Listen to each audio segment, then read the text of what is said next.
할렐루야. 오늘도 주님의 말씀 앞에 나오신 여러분을 주님의 이름으로 축복합니다. 오늘은 열왕기상 14장 21절에서 31절까지의 말씀인데요. 함께 읽어보겠습니다. 21절부터 읽겠습니다.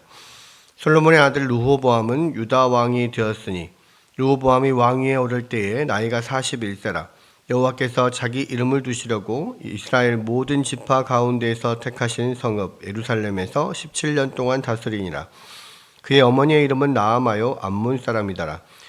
유다가 여호와 보시기에 악을 행하되 그의 조상들이 행한 모든 일보다 뛰어나게 하여 그 범한 죄로 여호와를 노엽게 하였으니 이는 그들도 산 위에와 모든 푸른 나무 아래에 산당과 우상과 아세라상을 세웠음이라.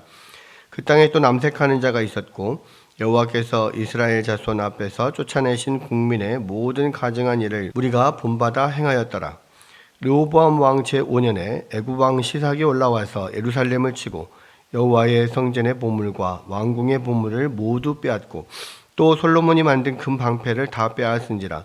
르호보암 왕이 그 대신 노수로 방패를 만들어 왕궁문을 지키는 시위대 대장의 손에 맡기매 왕이 여호와의 성전에 들어갈 때마다 시위하는 자가 그 방패를 들고 갔다가 시위소로 도로 가져갔더라. 르호보암의 남은 사적과 그가 행한 모든 일은 유다 왕 역대지락에 기록되지 아니하였느냐. 르호보암과 여로보암 사이에 항상 전쟁이 있으니라. 르호보암이 그의 조상들과 함께 자니 그의 조상들과 함께 다윗성에 장사되니라. 그의 어머니의 이름은 나아마요 암몬 사람이더라. 그의 아들 아비암이 대신하여 왕이 되니라. 아멘. 오늘은 이제 르호보암의 솔로몬의 아들 르호보암 왕의 어떤 치적에 대해서 이제 기록되어 있는 부분이 나오는데요. 이 열왕기는 이 북이스라엘 남유다의 왕들이 이제 르호보암과 여로보암과 르호보암으로 이렇게 세워짐으로써 이제 이 남과 북으로 갈라지게 되죠.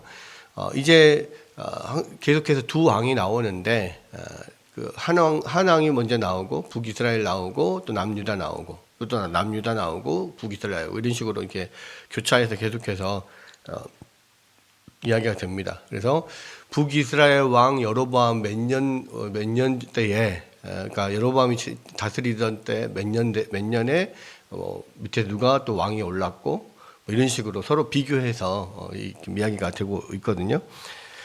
지금 이 앞부분에는 여로보암의 행적에 대해서 지금 어제 살펴본 바와 같이 여로보암의 행적에 대해서 기록이 되어 있고, 자, 오늘은 그 남유다의 왕 르호보암의 행적에 대해서 기록이 되어 있는데, 어제 제가 그 말씀드리면서 조금 잘못 말씀드린 게 어제 여로보암 왕이 17년을 다스렸다 했잖아요. 근데 여로보암 왕은 여기 보면 22년을 다스렸습니다. 남유다의 르호보암 왕, 오늘 읽은 르호보암 왕이 왕위에 올라서 17년을 다스렸거든요. 자, 오늘 보면 솔로몬의 아들 르호보암은 유다 왕이 되었으니 르호보암이 왕위에 오를 때 나이가 41세라.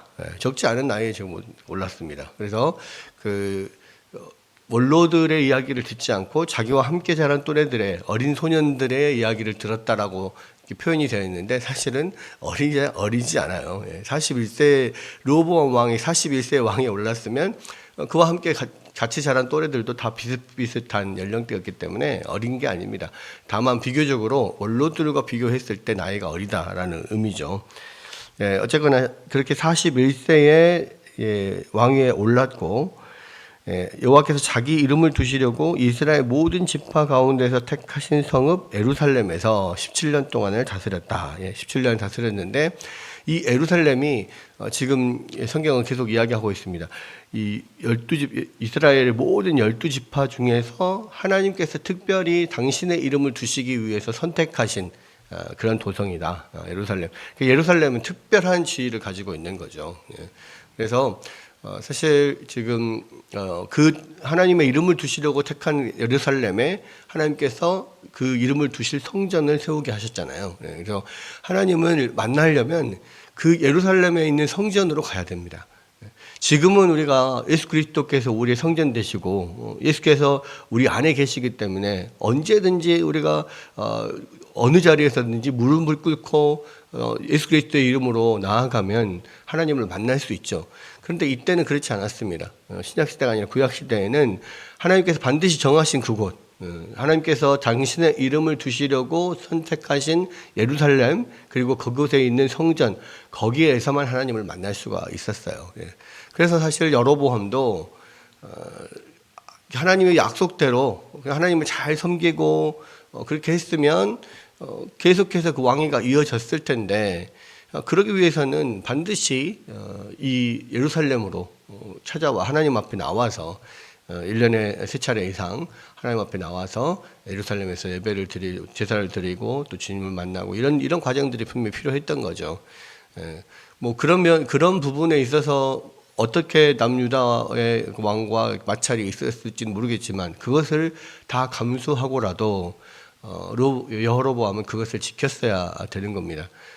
그런데 그렇게 하지를 않았고 그렇게 이 모든 자기뿐만 아니라 모든 북이스라엘 백성들이 이 예루살렘으로 왔다 갔다 하면서 자기에게서 마음이 떠날까봐 그 권력을 잃을까봐 아예 그냥 차단을 해버리고 자기가 새로운 종교를 거의 만들다시피 한 거죠. 말은 여호와 하나님을 섬긴다라고 하지만 금송아지를 섬기게 하고 또 산당과 우상들을 계속해서 섬기도록 방치하고 내어두고 또 제사장을 레위인이 아닌 이 아론의 자손이 아닌 사람들을 그냥 일반 백성들로 그냥 제사장을 세우고 뭐 이런 일들을 한 겁니다. 그것이 엄청나게 하나님 앞에서 큰 죄악이었는데, 문제는 그렇게 여로보암이 그 죄악의 길로 갔을 때 그러면 남쪽에 있는 유다의 르호보암은 제대로 하나님을 잘 섬기고 그렇게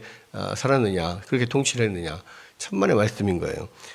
여기서 보면 유다가 여호와 보시기에 악을 행하되 그의 조상들이 행한 모든 일보다 더 뛰어나게 하여 그 범한 죄로 여호와를 노엽게 하였으니, 뛰어날 것이 따로 있죠.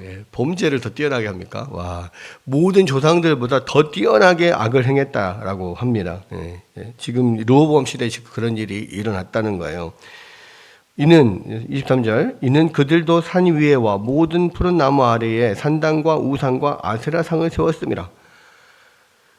그러니까 이 남유다는 분명히 하나님이 선택하신 예루살렘이 있고 그곳에 성전이 있었는데 그곳에서 가서 예배도 드렸지만, 그곳에서 제사를 드리는 것은 그대로 이어서 했지만, 거기에 더해서 모든 푸른 나무 산당들에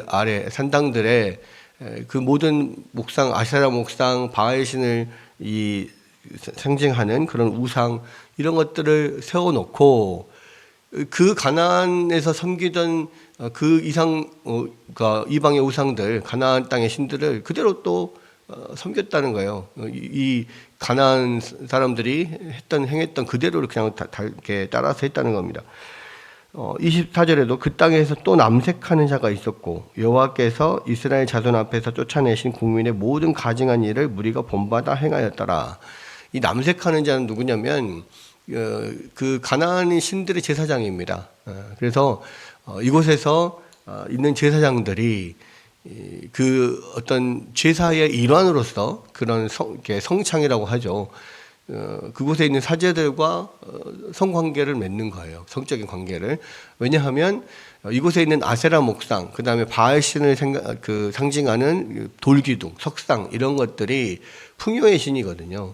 그래서 이 풍요라고 하는 것은 결국 이 바알과 아세라를 어떤 자극해서, 어떤 성적인 그런 것으로 자극해서 그 풍요를 내려주는, 그게 이제 그렇게 상징이 되기 때문에 그곳에서 제사를 지르고 바알신에게, 아세라신에게 제사를 지내고 그곳에서 그 사제와 함께 성적인 관계를 맺고, 이것이 하나의 제사 의식이었어요.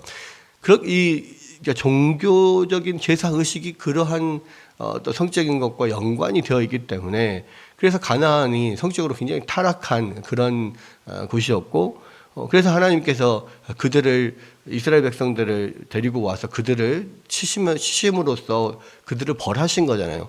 그 가나안의 죄가 완전히 딱 악에 찰 때까지, 완전히 다 그 죄가 찰 때까지 하나님께서 기다리셨다가 이 이스라엘 백성들을 통하여서 그들을 심판하신 건데, 그렇기 때문에 그곳에 있는 가나안 백성들을 다 전멸시키고 진멸하거나 쫓아내야 되는데 그렇게 하지 않았단 말이에요.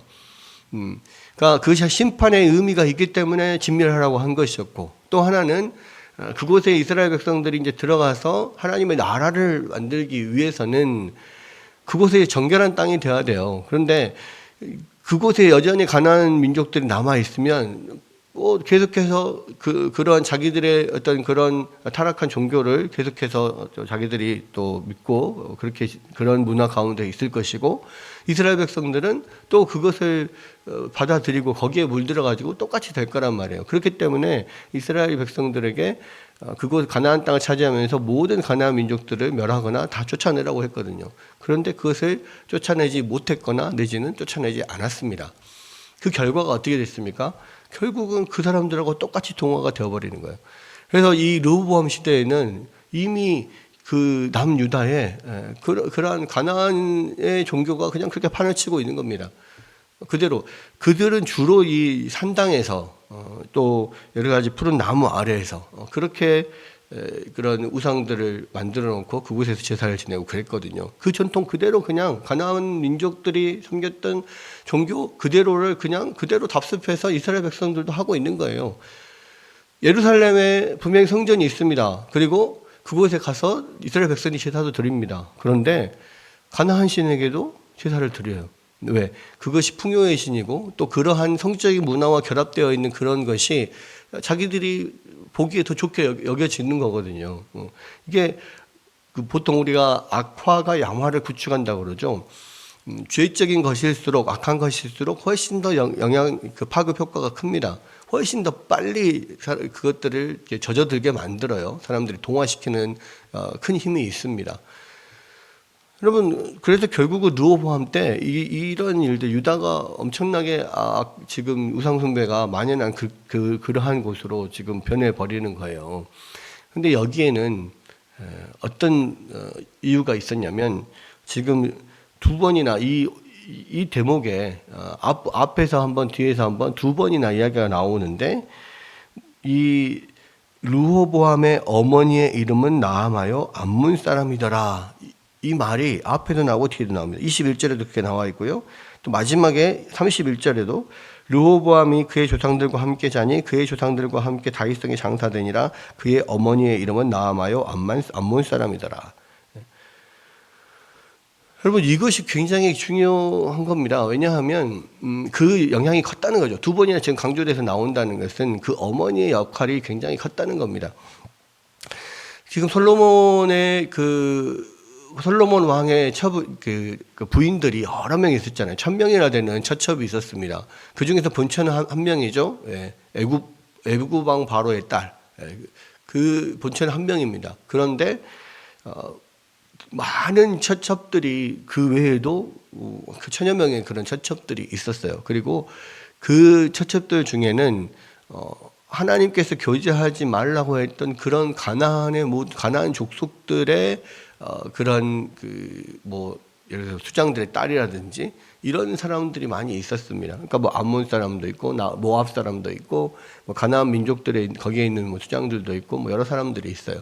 그런데 그런 사람들을 이 처첩으로 드리는 것뿐만 아니라 또 그들이 섬기는 자기들의 민족 종교를 가지고 와서 섬기는 것을 또 그대로 허락을 해줘요.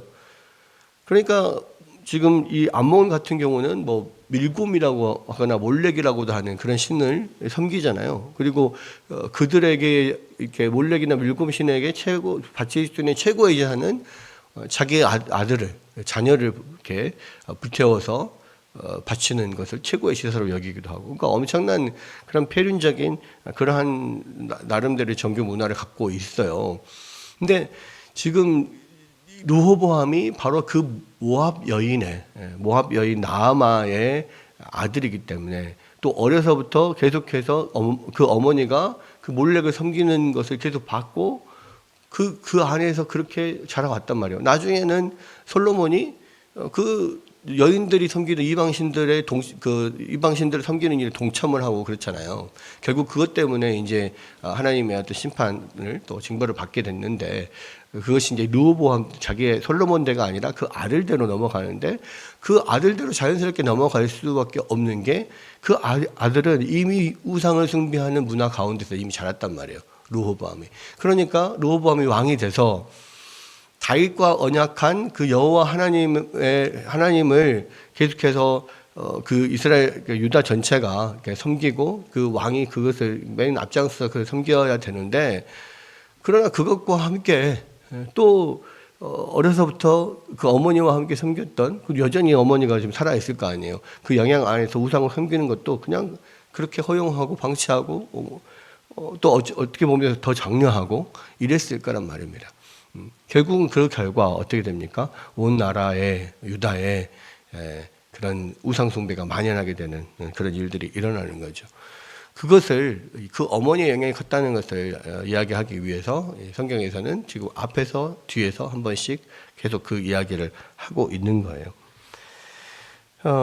그런데 사실은 이것을 보면 북이스라엘의 범죄와 뭐 전혀 다르지 않거든요.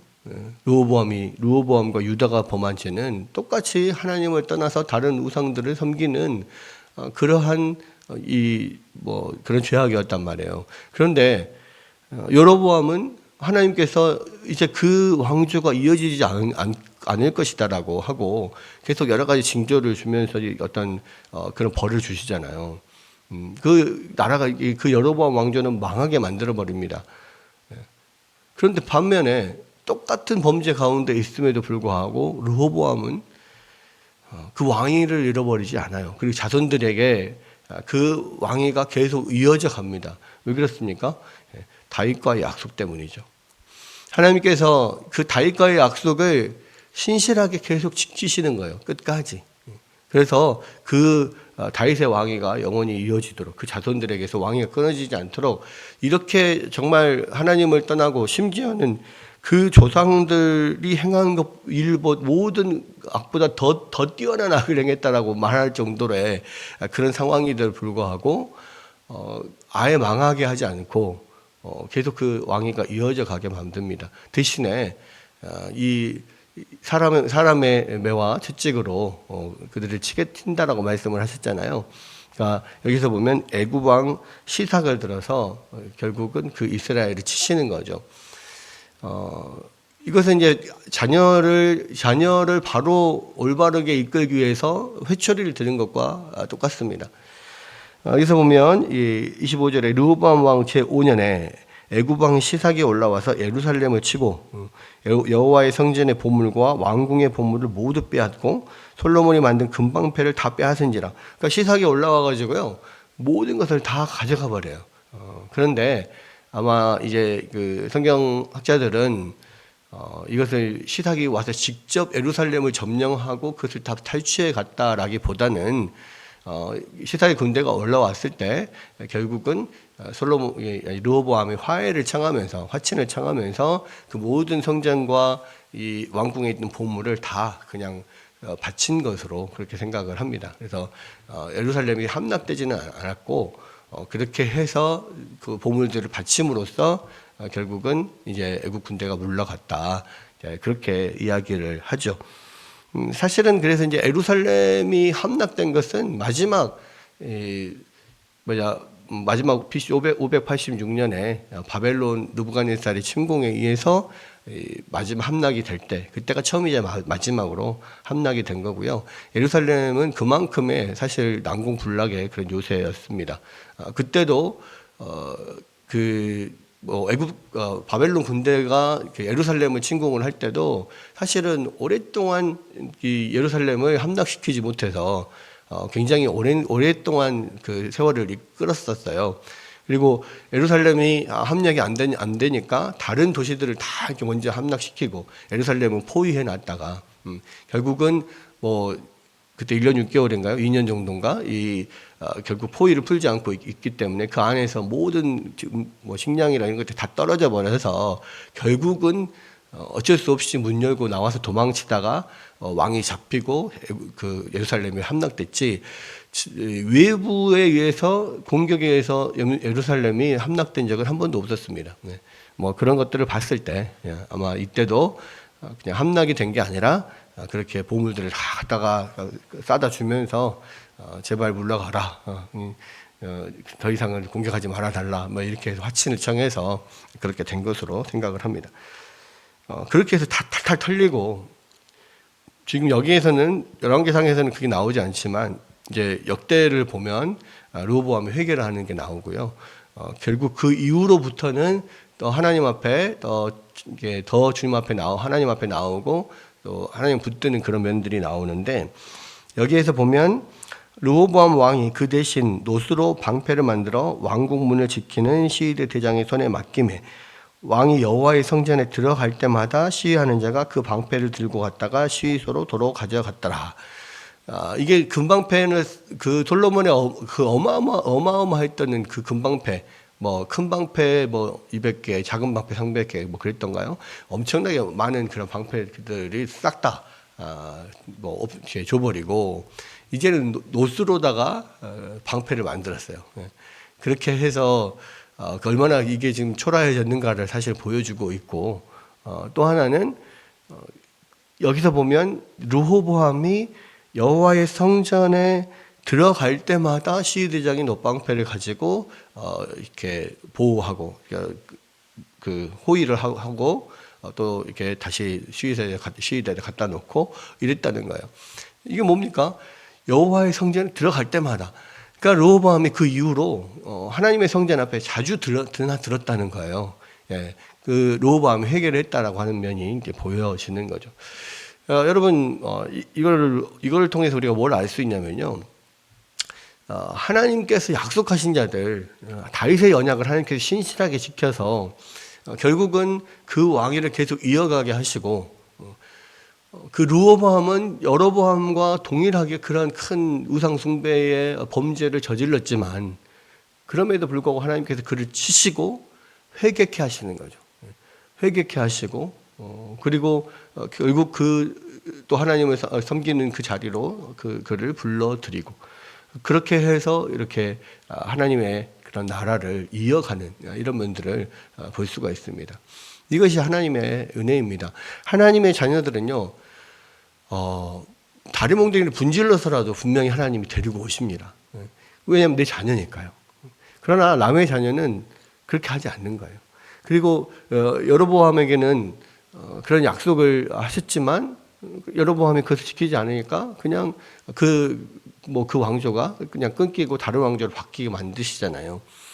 하나님이 선택하시고 하나님이 약속하신 그 약속의 자녀들에게와 다른 자녀들과는, 다른 사람들과는 분명히 차이가 납니다. 분명히 다른 면이 있는 거예요.